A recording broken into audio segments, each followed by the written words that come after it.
How's it going, everybody? Today we're going to be taking a look at what might be, I'm sure everyone has seen Vampire Survivor, and I was just browsing through Steam and I saw something that looked basically just like it, called Nomad Survival, and I've been playing it for the last couple of days and really enjoying myself. In comparison to Vampire Survivor, they're both fantastic games, in my opinion. Nomad Survival just is a little bit different, and I'll show you a couple of those differences, and you can decide on if you want to spend, again, a great $3 on this game. So, Nomad Survival, while I'll say the soundtrack is not as much of a banger as Vampire Survivor, it's still a very fun game. The concept's the same. You just go through, you kill mobs, you get experience, the 30-minute is the same exact thing. There's just a couple differences. So, upgrades, same type of concept as Vampire Survivor with a little bit different UI. You get gold every single time you play the game, and you use that to level up different things. Crit, knockback, item pickup, regen, etc., etc. It's all pretty similar. There's a couple different things, like there's nothing on here that can make the game harder, like the curse upgrade, for example, from Vampire Survivor, but everything's pretty fun, pretty helpful. On top of that, there's also unlocks, which are a little bit different. So you can unlock new characters here by doing the achievements, and there's also things called heritages. Now, heritages are things that apply to every single class, and it makes the game a little bit less, how do I say, it's not exactly the same thing over and over again. It's just a little bit more variations. So there's also nice list of achievements. I know there are some secret characters in this game that I don't believe I've unlocked yet anyways. So just still going through a bunch of these things. It's been a ton of fun. Vampire Survivor, I 100%ed, and I will get to it on this game too. I just wanted to show everybody. You can also use a controller if you really want to, but we'll go ahead and get into a game. So there's 7 characters that I have unlocked so far. The generic 3 that you start off with are the Adventurer, the Crusader, and the Cultist. So now, in this game, instead of having a weapon that you start out with, you have an ability that you start out with. It doesn't take up a slot or anything in your weapon slot. It just is used, and it's used every time you have max SP, which you can just consider it mana. Basically, you have a regen bar that you can see above your HP, and as that goes around in a circle and fills up, it's going to go off once it fills up. And if you look down below, it'll tell you what it does. Like this guy, he attacks in front of you, whichever direction you're facing, and at level 20 and level 40 you get extra attacks. You have the Crusader, which his is called Smite. Basically, it's just 3 projectiles that shoot somewhat in a circle from you, and you get more projectiles as you upgrade, as well as the size. So he has something that's kind of like Garlic from Vampire Survivor. They call it Colorless Glyph in this one. Pretty fun. Cultist, definitely one of my favorites. As you can see, every single time you go up a character, the amount of SP that it takes to cast their ability goes up. So this one's Blood Curse. It just 100 just one shots, whatever it is, doesn't matter. It does 99999. It's fantastic. It's really funny. It also explodes and it does some AoE damage. So things that get larger, always helpful. When level 20, level 40, the explosion gets larger and the damage goes up. There's the Ratfolk Archer, which I enjoy this one a lot. It's much different than anything that's in Vampire Survivor because you actually aim with your mouse and it bounces around the screen. You shoot an arrow, and once it gets to the side of your frame, wherever your computer screen is at, it'll bounce back, and it goes a couple times. So it makes for some really interesting, fun type of playthroughs. And like I said before, it goes up continuously to 400, and with this level up, you get more and more arrows. The Divine, this is definitely my favorite. They're fantastic. It's kind of busted, a little OP, little easy mode if you really want to just walk through. There's a couple of achievements in this game which are don't move for 5 minutes and don't take damage for 13 minutes. This character is the one to use for those achievements. It's an AoE explosion that deals a ton of damage from the center of where your character is, and it hits the whole screen. It's ridiculous. And then you get like a second of iframes. It's so good. The Quickling is definitely the most enjoyable character to play in my opinion. His ability is literally just fast AF. You just run and you damage people while you're using your ability and running fast.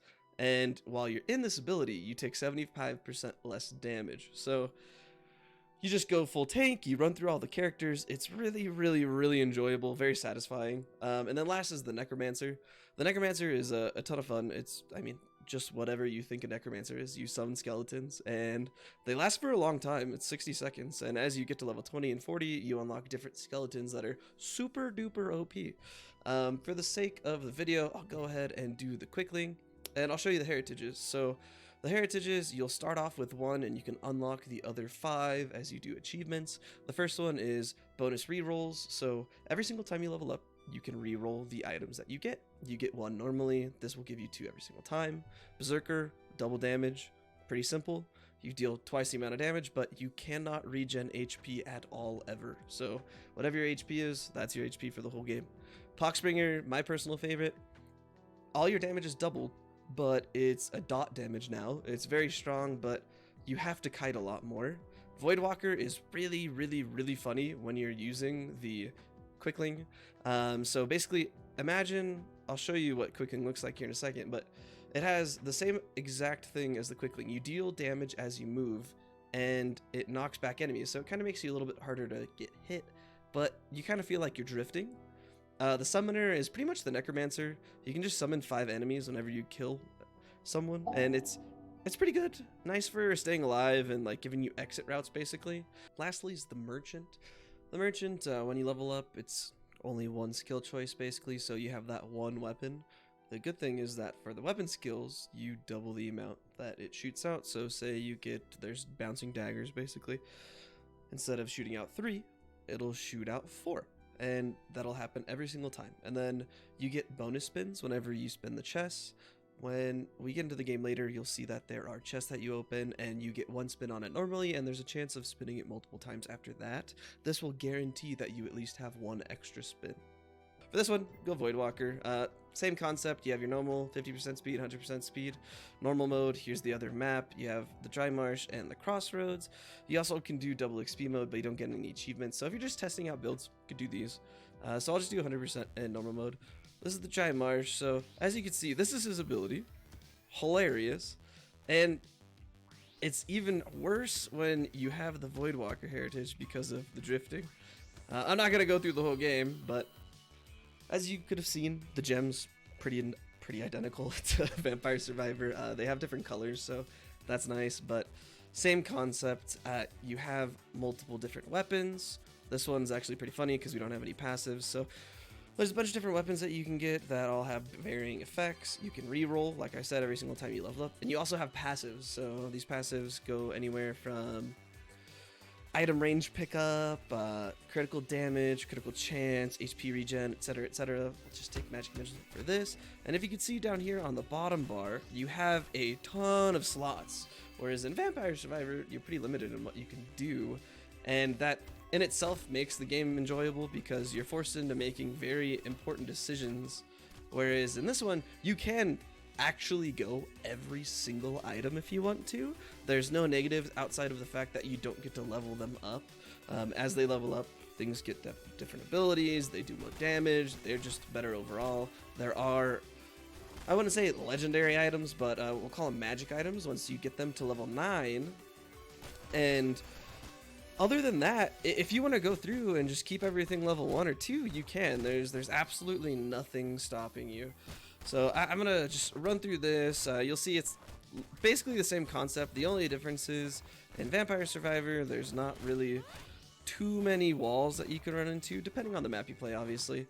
But this one is actually, this map in particular, has a border. So at a certain point, you cannot go past that.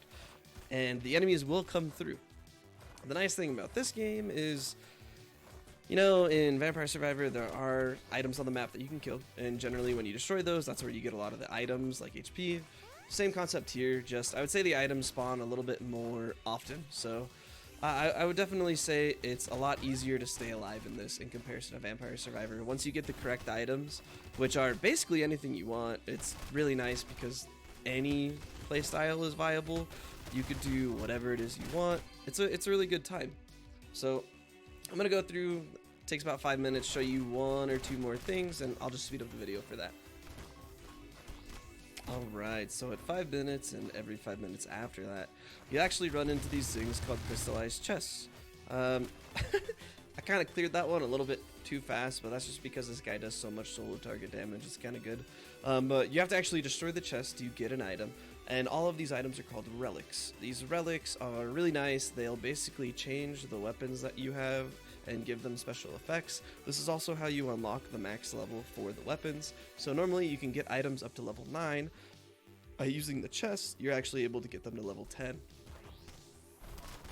So unlike in Vampire Survivor, where you run into just general mobs until level 30, and then you run into the big boys, death itself, which is a grand old time to destroy, in this game, you actually have bosses every couple of minutes, and these bosses, there's 3 on each map, and on this map, they're not as difficult as maybe, per se, death, obviously, but it gives you a good, enjoyable type of gameplay where there's stress, but it's also not like gonna be the end of the world if you kill it or don't kill it. You can actually just run away the whole time if that's really your game plan.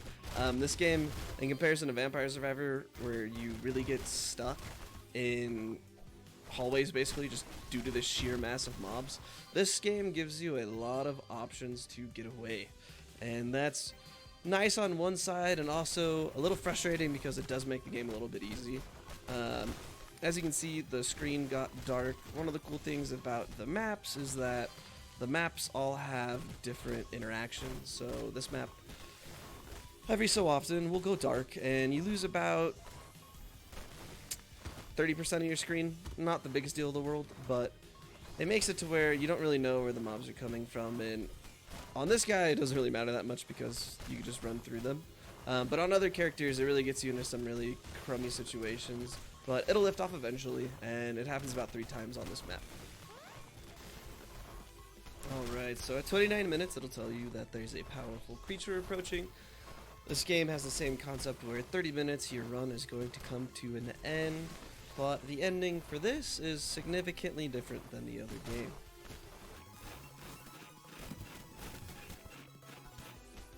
Alright, so at 30 minutes here, it's going to spawn a boss. It has every single ability that the bosses from earlier had, so just take all the things that you fought and combine them all together. Now, as you can see, it doesn't seem like it's the biggest deal in the world for me to kill, and you're right. It's not that difficult to destroy that endgame boss, which is kind of a letdown and also enjoyable at the same time. I think how Vampire Survivor did it was good in its own way. It made when you did kill death so rewarding. But this is also, I feel like, a great way to actually have closure to this, 15 to 30 minutes of your life that you just spent. You can actually win, and for some people that really matters a lot. So that was the 2x speed. It has a general end game screen with all of the skills and your top 5, what did the most damage, how much your weapon skill did. As you can see, I didn't really try and kill too many things with my weapon by running through them because I was just trying to last the 30 minutes. Overall, I would say between the two, they both have their merits, and Nomad Survival is a really fun game in its own way. You have access to so many more abilities, both passives and weapons, that it makes for so many different playthroughs and so much more enjoyable. How do I say it? Just, you're not limited to building the same 3 core items every single round, and you don't have to cheese things to really have closure in the game. I would say that it is significantly easier than Vampire Survivor, however, which in itself isn't a bad thing. I don't think there's any issue with just allowing people to win. I do wish there was some more maps, maybe some variation in what spawns a little bit, and maybe more mob density, or at least the option to make the game harder, but for the time being that's not available. So overall, it was a fun game. I would definitely give it at least a 7 out of 10 in my books. Definitely worth the $3. I mean, $3 is always worth, at least I got 40-50 hours of playtime so far, and I've only played it for a couple of days. It's been really fun. So for $3, that's always going to be worth it. and I would recommend it to all of my friends. So if you're looking for another Vampire Survivor because it's just gotten a little stale for you, or you've already 100% of the game, which I know a lot of people have done, including the secret characters and all those achievements, go ahead, spend the $3, try this game out, and let me know how you feel down below. If you guys have any questions or any recommendations for things that I could change, go ahead and let me know. I greatly appreciate the advice. Other than that, have a good rest of your day.